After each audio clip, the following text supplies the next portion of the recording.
Previously on the Bear Whisperer.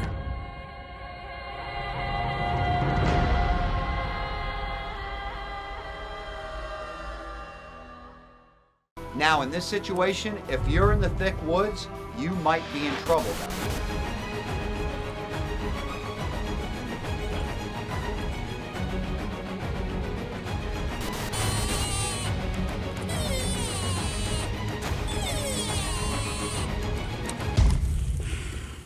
One more fight call, pretending like we're another bear, actually, with the same, kind of speaking her language. We're telling her, yeah, we're willing to fight you. Here she comes again. In this particular situation,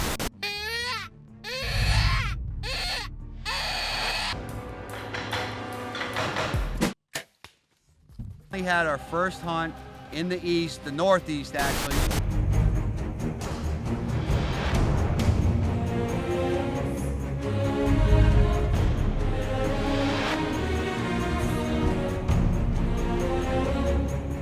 In the next 10 minutes of you watching this program, I am gonna kill a bear. Whew. I gotta tell you, I don't have much to say. Thanks to Jeff and Darren, we actually got this thing out of here. They keep calling me a cripple and whatever. Look at the bear.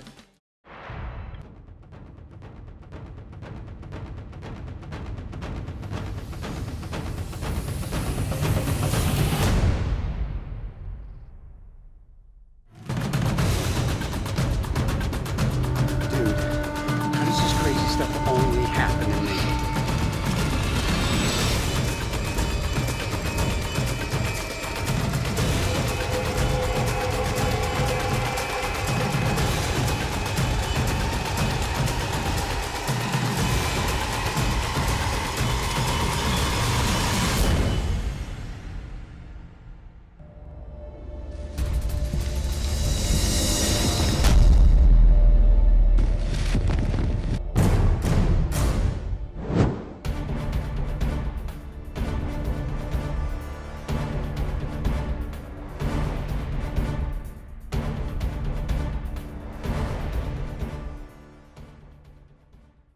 Now that springtime's over, you might think we're gonna be jumping right to the fall. Oh no, we got some summertime action. One of our staff members, John Green, actually gets a phone call from a campground where these bears had invaded the campground. Again, making it unbelievably dangerous, making it just really uncomfortable. I mean, these bears are all over the place, digging into wood piles, digging into garbage, and terrorizing campers. Again, just horrible for the economy. It's horrible for everybody. I mean, think about this for a minute. You're in a campground, your 10-year-old wants to walk to the little campground store to buy a pack of bubble gum and somehow walks between a bear, a sow bear, and her cubs. Now, do you need that happening? Nobody needs that happening. And I don't care if you're a member of PETA going, oh, we invaded the bears' territory and they should, be roaming, whatever. Seriously, we're not invading the bears' territory. This particular area hadn't been touched in tens of years. The bears came in. The bears have to be removed, not exterminated. We're not interested in killing the bears because that's what the campground wanted to do. They wanted to shoot the bears. They literally just wanted to get rid of them. I mean, it was killing the campground.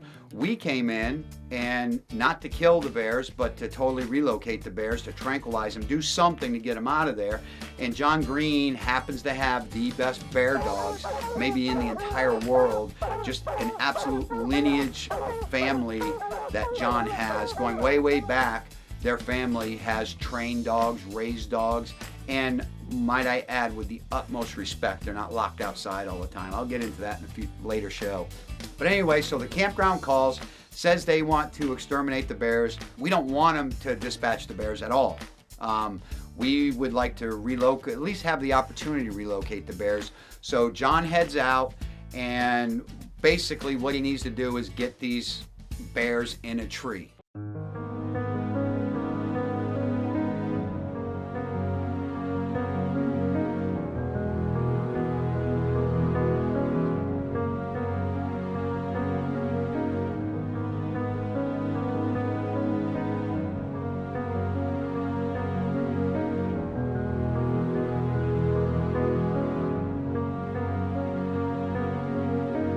Make no mistake, this is a dangerous situation. People are going to see the cubs pulling down satellite systems, and all of a sudden they're going to go, oh, look how cute, da da da da. And they are cute. I mean, nobody's going to deny that. I mean, these little bears, you just want to scoop them up and bring them home and have them as a pet. Again, this is a wild animal, disrespecting bears. I can go on and on. I'm not going to ramble about that again. I did enough of that in the first 2-3 episodes. So these bears are absolutely dangerous, even though they look cute, because you got a sow that's going to protect these cubs with everything that she's got.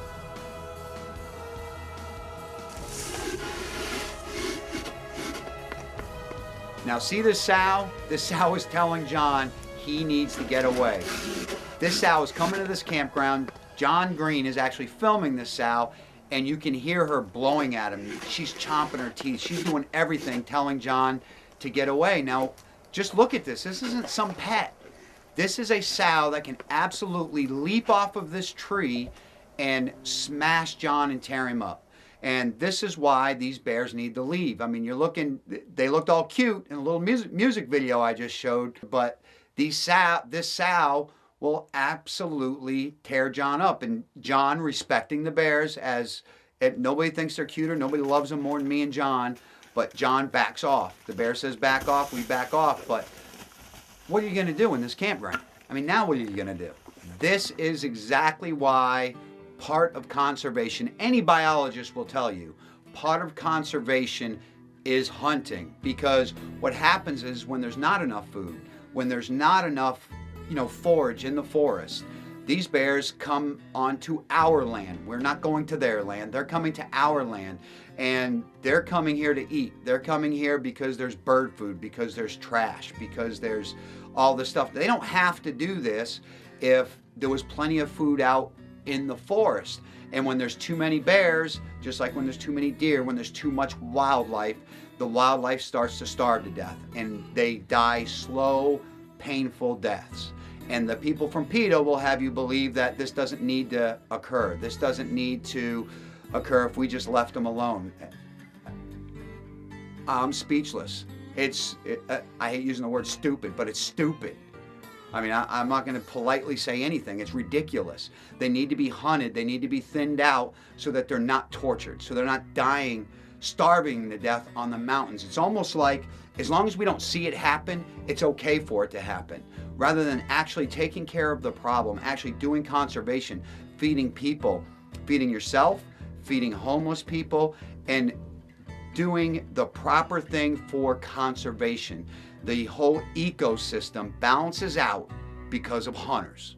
The whole economy gets better because of hunters. There is nothing negative that we do. What I'm going to do now, before I get too upset and just go absolutely bonkos in front of the camera, which would be embarrassing, I'm going to let John Green tell you the story, because John was there and he was, running the entire situation. We did our best with these little teeny handy cams. The footage isn't the best. A lot of things are blown out, a lot of things, but to not show you the footage, to not show you the ethics that we have too, as far as the campground wanting to dispatch these bears, which, for the sake of better words, is kill these bears.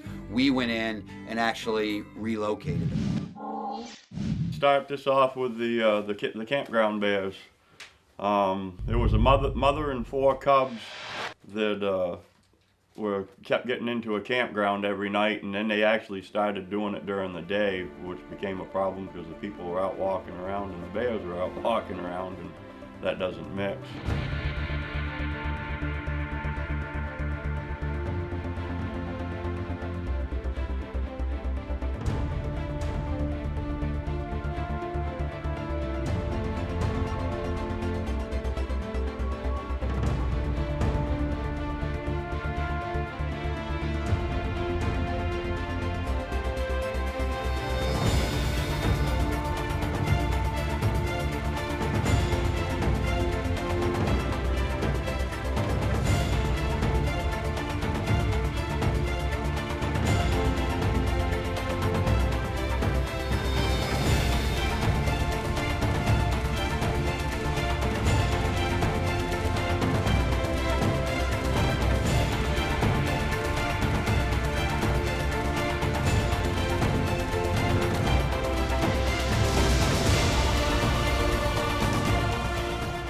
So we were called in by the state to try to get the bears to stay out of the campground, and we would chase them with the dogs, and she would run off quite a ways and we'd tree her, and she stayed away like a week the very first time.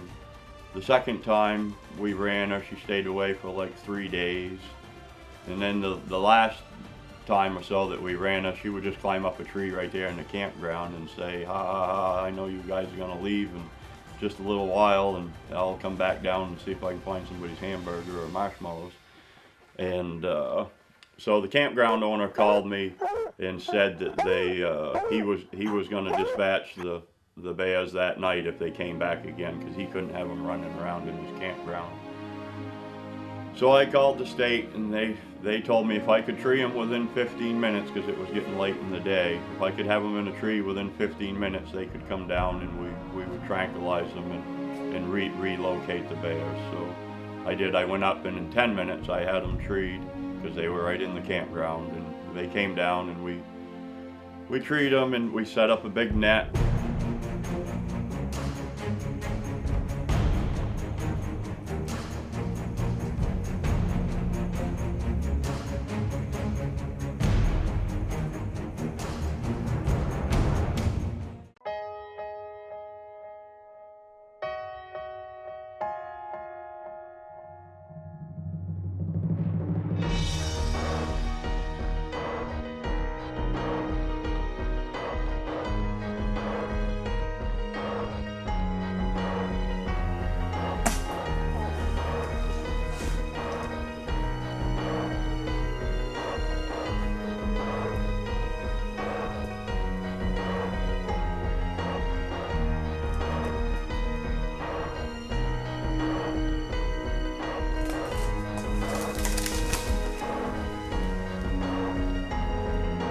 Tranquilize them with a tranquilizer gun, tranquilize the mother, the sow, and she would fall into the net, so it doesn't hurt her. If you actually see the footage of this, you'll see that we actually piled a bunch of brush around a stump that was under the net, and we piled that brush to help cushion it in case she did fall at that spot, which we didn't think she would, and she didn't.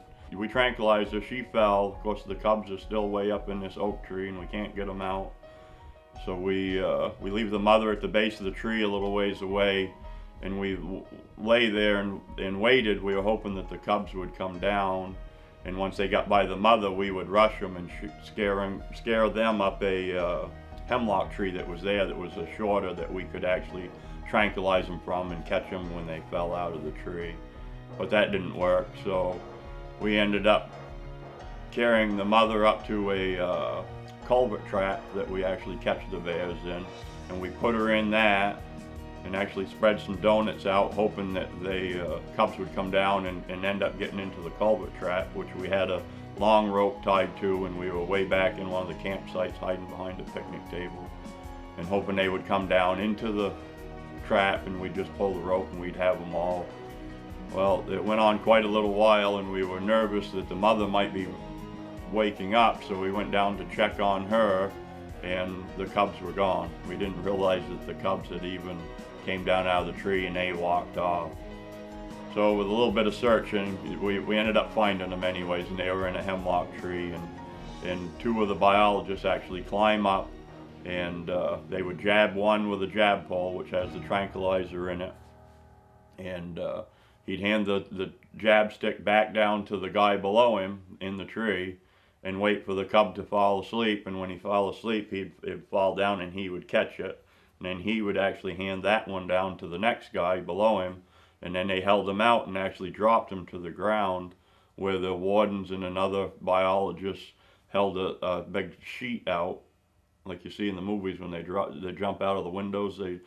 Well, that was the same thing they would do, and they drop them into that sheet, and poof, they would hit it. Didn't hurt them at all. It was a gentle landing, and we did that with all 4 cubs.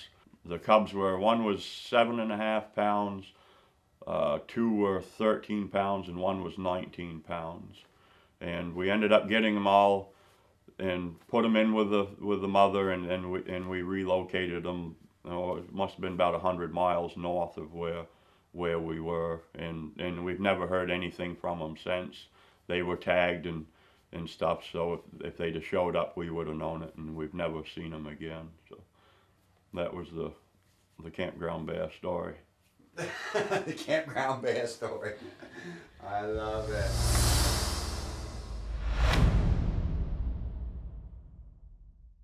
Well, we get asked a lot of times why we put tracking collars on these bears, and a lot of it is to study them and to see what they will travel, you know, if they come back to where we actually relocated them from, if they come back to that spot, and that kind of information, you know, where they're feeding, and basically to keep an eye on to see where they come, if they come back. And they also put an ear tag in each ear. One will, and they have a number on them. One will face one way, one will face another. So depending on when you see the bear, chances are you can read it. And that's so that they know, I mean, it was a problem bear to begin with, and if it's a problem bear the second time, then they don't usually get too many chances. But we try to talk them into having a bunch of chances, but sometimes it doesn't work. Now, Depends on what he's doing. Can a hunter, if a hunter sees a bear with a collar, can he harvest it? Well, like I said, we tranquilize, sometimes we tranquilize them in a tree, and very seldom though. Usually a lot of the ones that are tranquilized are in a live trap, in a culvert trap, and they will actually stick a jab stick, which is just a long pole with a needle in the end of it, and they will jab the bear in his hind end, and usually takes like 15-20 minutes for them to fall asleep. And once they're asleep, it's just like if you were getting operated on. They're still alert, and if you notice, a lot of times we will cover their eyes so that it's dark to them, because they can still see movement and stuff. And we actually put a cream in their eyes so their eyes won't dry out, because they can't blink or anything. And we'll do all that. They'll pull a tooth to be able to age it. That is just like aging a tree. They actually slice the tooth and put it in a die, and it'll show rings just like in a tree growth. And they count those years to see how old the bear actually is. And then they'll put the ear tags in the collars, which is just like like a big rivet gun, I guess you want to say, type thing. It just squeezes and locks it together. And the bear doesn't feel it. I mean, he's sound asleep, so it just goes through the cartilage of the ear. They used to tattoo them years ago on the inside of their lip, but they don't do that anymore. So they just use the tags. Now, how far, when that bear has that collar on, how far does that thing transmit? How close do you need to be to that bear before you find it? Well, a lot of times it's line of sight. So I mean, if you can see 14 miles, you might get 14 miles. But they also, a lot of what they're going to today is a GPS collar, and that runs off a satellite, so it basically reaches wherever, and it will actually print it right out on their laptops of where they are on the mountain. They can program those collars to, give a hit like every 10 minutes or every 2 hours. And by a hit, I mean that'll be a little dot on the map, so they can plot where these bear actually go.